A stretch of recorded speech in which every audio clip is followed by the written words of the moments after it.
पंखे वाली चुड़ैल। चांदपुर गांव में एक परिवार रहता था। परिवार बहुत संपन्न नहीं था। परिवार में पति, पत्नी और उनका एक बेटा सोहन था।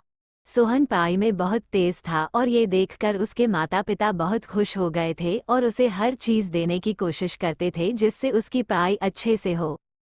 एक दिन, मम्मी, अजी सुनो, गर्मी आ गई है और सोहन को पढ़ाई में बहुत परेशानी होती है। पापा, फिर क्या करें? कूलर तो मैं नहीं ला पाऊंगा, मेरे पास इतने पैसे नहीं हैं। मम्मी, फिर क्या करें क्योंकि इतनी गर्मी में पढ़ाई करना उसके लिए मुश्किल होगा। पापा सोच में पड़ जाते हैं, अब क्या करें? मम्मी, आप एक काम करिए, अभी पंखा ले आइए जिससे उसको आराम हो। पापा, हाँ ये ठीक है, इससे उसे पढ़ाई करने में तकलीफ नहीं होगी। अब थोड़ी देर में सोहन स्कूल से आता है। जैसे ही उसे ठंडी हवा लगती है और वो छत पर देखता है, खुश हो जाता है। Sohan, mummy mummy mummy. हाँ बेटा। सोहन, ये पंखा? मम्मी, अरे बेटा, गर्मी बहुत होने लगी है न, इसलिए तुम्हारे पापा लेकर आए हैं ये पंखा। सोहन समझ जाता है कि ये पंखा उसके लिए लेकर आए हैं, लेकिन वो कुछ नहीं कहता और सोचता है, सोहन, अब मुझे और मन लगाकर पढ़ाई करना है जिससे मैं अपने माता पिता को बहुत अच्छे से रखूं। सोहन, मम्मी भूख लगी है। मम्मी, हाँ बेटा, खाना तैयार है, आ जाओ। सोहन, मम्मी और पापा साथ में बैठकर खाना खाते हैं और सोहन पने चला जाता है और उसको देखकर मम्मी पापा बहुत खुश होते हैं। मम्मी, ये पंखा तो बहुत महंगा होगा।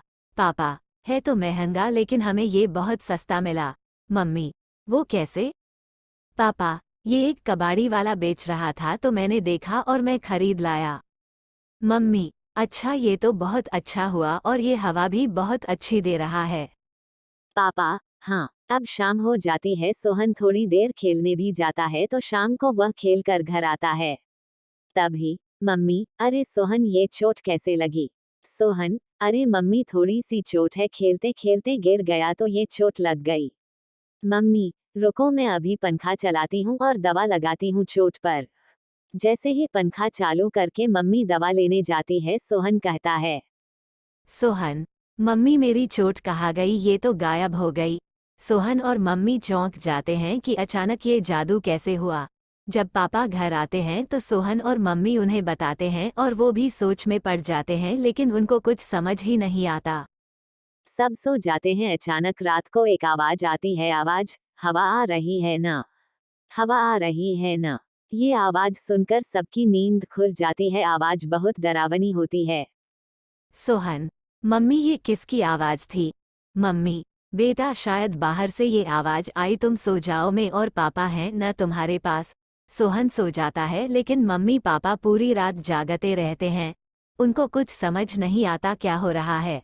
अगले दिन, मम्मी, आज आप गए नहीं काम पर?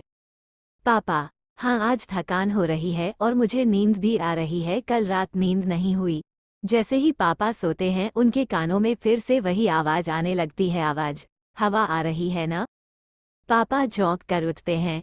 पापा, सुनो, तुमको आवाज आई क्या? मम्मी, नहीं।